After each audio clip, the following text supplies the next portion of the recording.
Voici comment les riches parviennent à nous maintenir dans la pauvreté. La Guinée est le 10e pays le plus pauvre du monde. Cette situation est très choquante quand on sait que ce pays de l'Afrique de l'Ouest est aussi l'un des plus grands producteurs de bauxite du monde. La bauxite est l'élément principal dans la production de l'aluminium. Le même aluminium qui sert à fabriquer des voitures, qui entre dans la construction des maisons et qui contribue même à produire certains des aliments que nous consommons. Alors, comment un pays si riche en ressources peut-il demeurer si pauvre ?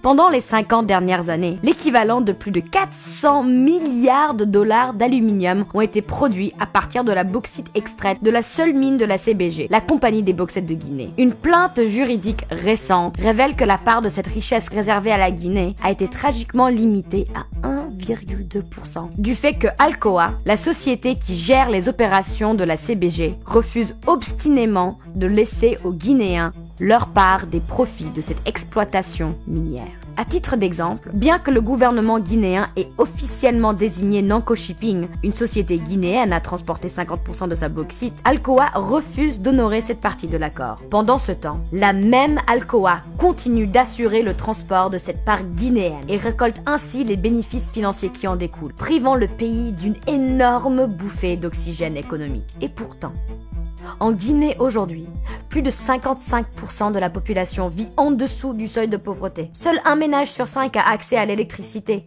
Le pays vit un manque chronique de ressources médicales essentielles qui l'expose de façon dramatique à des épidémies telles que l'Ebola. Et que dire de la mortalité infantile avec un taux douloureusement élevé pour le XXIe siècle ?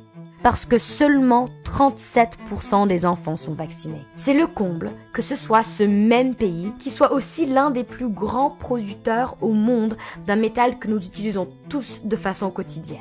Partout en Afrique, des pays qui regorgent d'immenses ressources naturelles se voient exclure de leur part équitable des bénéfices des richesses qu'ils créent. Selon les dernières statistiques, au cours des 30 dernières années, le continent a été lésé de plus de 1000 milliards de dollars. Aujourd'hui, certaine de la justesse de son combat et souhaitant rendre aux Guinéens ce qui leur appartient de droit, Nanko Shipping a entrepris une action en justice contre Alcoa. Soulignons leur refus d'honorer les termes contractuels qui lient la multinationale à la Guinée.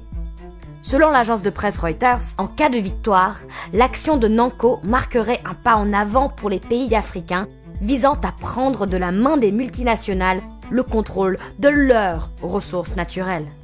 D'où le présent appel pour fermement soutenir notre action désintéressée. Signez la pétition adressée à Alcoa sur le site www.howtherichkeepuspore.com.